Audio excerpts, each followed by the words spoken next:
যারা টিচার তাদের আশেপাশে অনেক টিচার থাকে এবং রেগুলার তারা বিভিন্ন টিচারের সাথে ওঠা বসা করে, এই জন্য তারা অন্যান্য টিচাররা কিভাবে কি করছে, তারা কিভাবে টিউশন করে, তারা কিভাবে হচ্ছে তাদের নিজেদের অন্যান্য বিষয়গুলো ম্যানেজ করে, সেটা দেখে তাদের একটা আইডিয়া নেওয়া ইজি হয়ে যায়।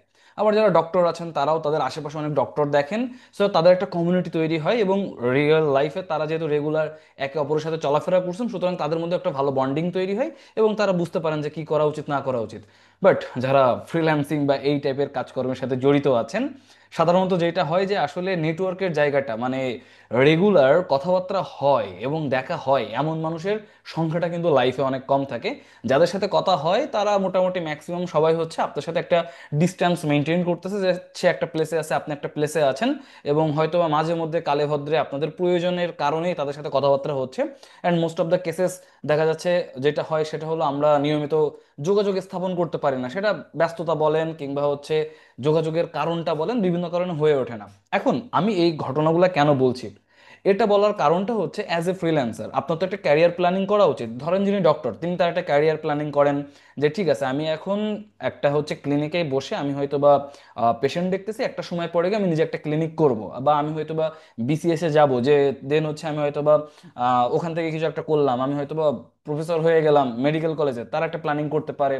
টিচারেরা তাদের জন্য প্ল্যানিং করতে পারতেছে, বা অন্যান্য পেশায় যারা আছেন তারা তাদের প্ল্যানিংটা করতে পারতেছেন। বাট অ্যাজ এ ফ্রিল্যান্সার আপনার ক্যারিয়ার প্ল্যানিংটা কেমন হওয়া উচিত, এখানে অনেকগুলা বিষয় আছে।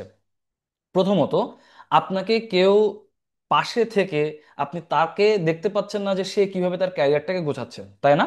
কারণ আপনি একটা জায়গায় আছেন, আপনার পরিচিত হয়তো বা পাঁচটা ফ্রিল্যান্সার আছে, তারা পাঁচটা আলাদা আলাদা স্পেসে আছে, তাদের সাথে তো আপনার যোগাযোগ নাই। আর সাধারণত আপনি যে টিমটা তৈরি করছেন বা যে টিমের সাথে আছেন, সেই টিমে তো কেউ একজন লিডার আছে, হয় টিম লিডার আপনি।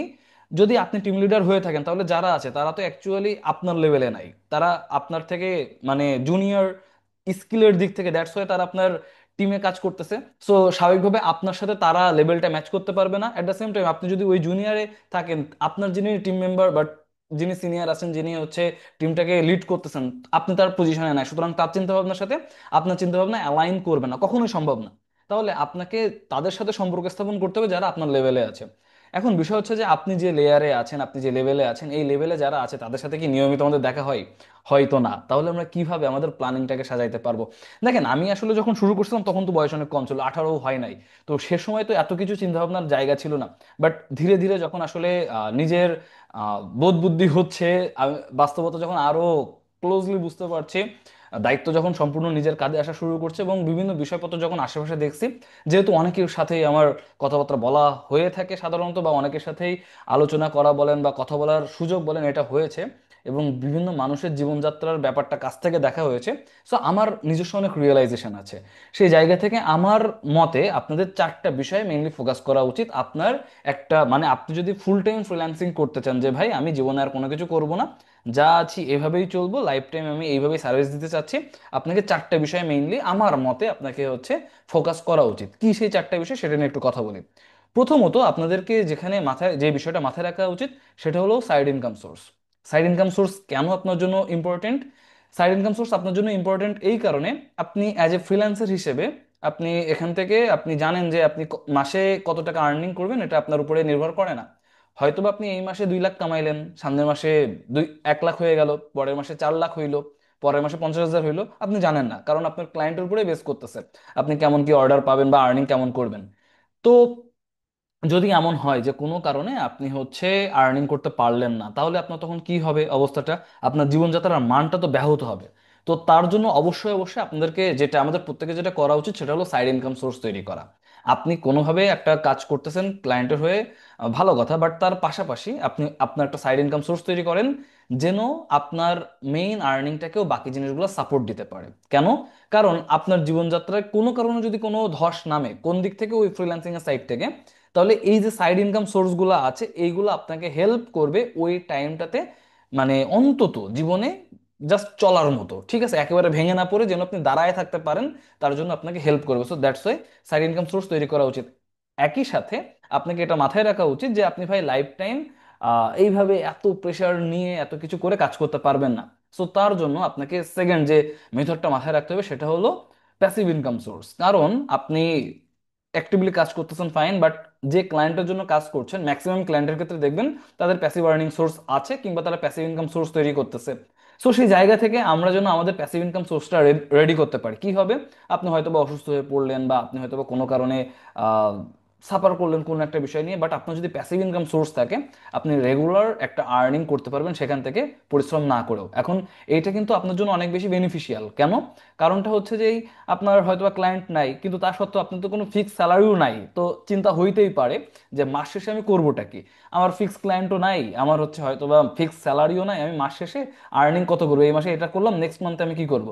যদি আপনার প্যাসিভ ইনকাম সোর্স থাকে, আপনি হিসাব করতে পারবেন যে যাই হোক না কেন, সে আমার একটা বাড়ি ভাড়া দেওয়া আছে, ওখান থেকে মাসে আমি 30,000 পাবো। আমার একটা গাড়ি ভাড়া দেওয়া আছে, সেখান থেকে আমি মাসে 20,000 পাবো। আমার একটা জমি কিনে সেটা লিজ দেওয়া আছে, ওখান থেকে আমি হয়তো বা বছরে এই একটা অ্যামাউন্ট পাবো। এটা আপনি মাথায় ধরে রাখতে পারবেন যে হ্যাঁ ঠিক আছে ভাই, ওকে, তাহলে আমি রিল্যাক্স আছি। এরপরে আপনার কাজ করাটা ইজি। আপনি জানেন যে যাই হোক না কেন আপনার মাস শেষে একটা অ্যামাউন্ট আসবে, যেটা দিয়ে আপনার জীবন চলে যাবে, জীবন থেমে থাকবে না, তাহলে বাকি কাজে ফোকাস করা ইজি হয়ে যাবে।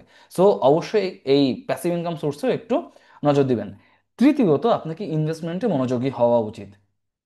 কারণ স্বাভাবিকভাবেই আপনি হচ্ছে যেহেতু এমন একটা পেশায় আছেন যেখানে হচ্ছে আপনার, আচ্ছা এটাও আমি বাদ দিই যে আপনি হচ্ছে ফ্রিল্যান্সিং করছেন, এটাও বাদ, আপনি যে কোনো পেশায় আছেন, যে কোনো পেশায় হইতে পারে আপনি একজন টিচার, বাট তারপরে আপনার জীবনযাত্রার মানটাকে নেক্সট লেভেলে নেওয়ার জন্য যে বিষয়টা আপনাকে হেল্প করতে পারে সেটা হলো ইনভেস্টমেন্ট। কেন? কারণ আজকে আপনি, আচ্ছা আরেকটা জিনিস একটু খেয়াল করে দেখেন, আজকে সোনার দাম কত?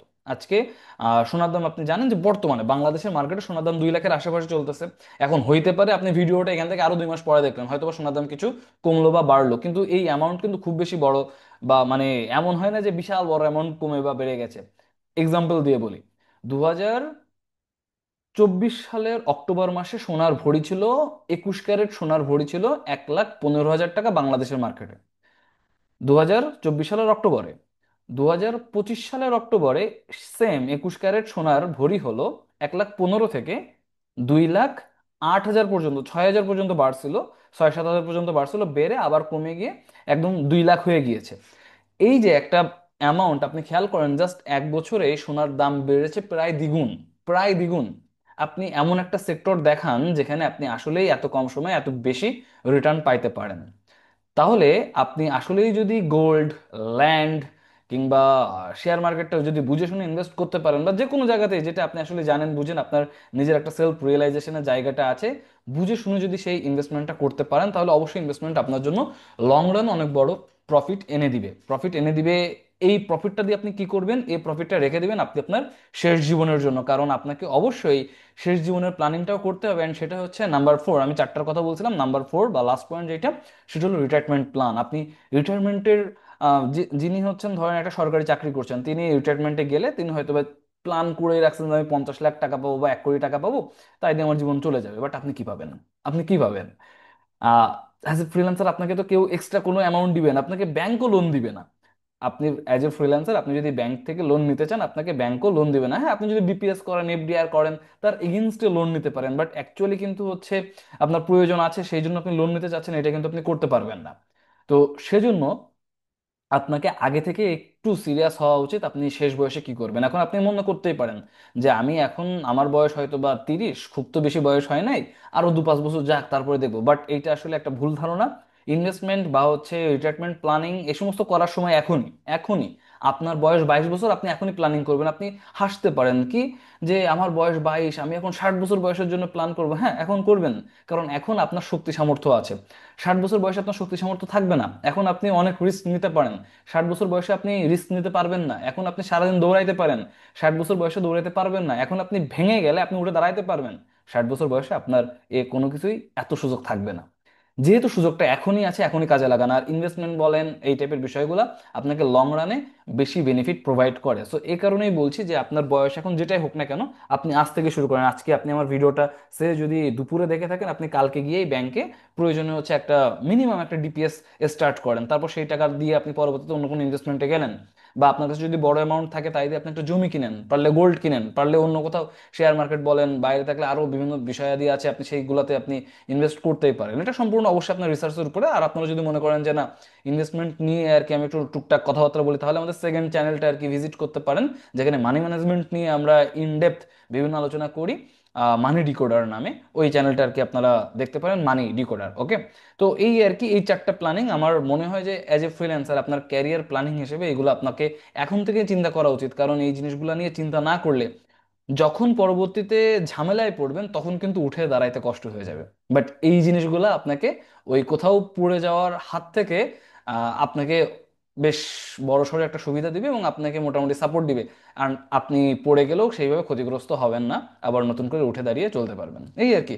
ভালো থাকেন সবাই, দেখা হবে পরবর্তী কোনো ভিডিওতে। টাটা।